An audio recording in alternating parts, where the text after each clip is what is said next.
toutes et à tous, ma team Kiefer, j'espère que vous allez bien. Aujourd'hui pour cette nouvelle vidéo, on se retrouve pour le résumé complet de l'étape 4 du Tour de Suisse 2021 qu'on suit en intégralité sur ma chaîne YouTube. Donc n'hésitez pas à vous abonner, à activer la cloche pour ne pas louper une miette de ce Tour de Suisse. On suivra bien sûr le Grand Tour de France qui va s'élancer, je crois, le 25 juin prochain. On le suivra en intégralité. Donc c'est parti pour le résumé de cette étape avec donc le profil suivant. À peu près 170 km au programme avec une seule ascension répertoriée. Une ascension très roulante vu qu'elle faisait 7 km mais à 4,4% de moyenne. Autant dire que c'est un faux plat montant pendant 7 km. Une montée qui peut convenir aussi bien aux rouleurs plus qu'aux grimpeurs. On a donc une échappée qui s'est créée avec pas mal de coureurs en début d'étape. Le peloton a laissé filer à 6-7 minutes. On a bien compris que le vainqueur se trouverait au sein de l'échappée. Là on est à 12 km de l'arrivée, donc l'ascension finale qui était assez roulante. Et on a donc les trois meilleurs éléments de l'échappée qui se sont isolés à l'avant. Joey Roscoff ici, Biseguer et le français de la FDJ, Benjamin Thomas. Ici on a donc un Suisse qui est juste intercal ici mais qui commence à se faire lâcher un des coureurs présents dans l'échappée. On retrouve ici Benjamin Thomas en tête. Là c'est dans le peloton Rui Costa qui avait eu un souci mécanique.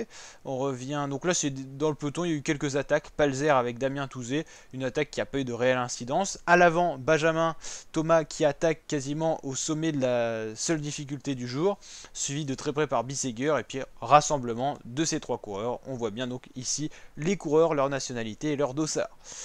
Hop, ici on peut voir le maillot jaune Mathieu Van Der Poel pour Alpecin Phoenix à l'arrière du peloton, tranquille aujourd'hui.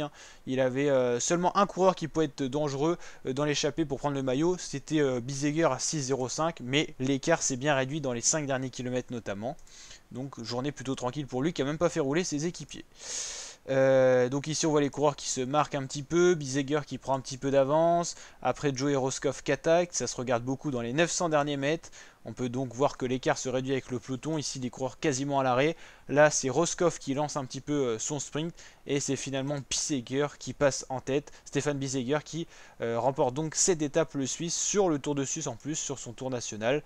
Ça c'était le classement en haut de la difficulté du jour. Le peloton qui arrive sur l'aérodrome à son tour, c'était l'arrivée finale à l'aérodrome. Et donc, vous l'avez bien compris, pour Alpecin Phoenix, c'est Van Der Poel qui garde le maillot jaune de meilleur coureur général. On revoit le sprint de finale pour voir Biseguer s'imposer. Il s'impose largement, il était plus fort que Benjamin Thomas et encore plus fort que Joey Roscoff.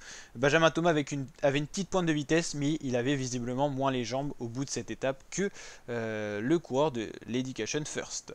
Demain, on retrouvera l'étape 5 qui sera une réelle étape de montagne. On pourra donc voir les favoris se dévoiler, notamment dans la première ascension, 8 km à 8,4% de moyenne, c'est de l'ascension assez raide.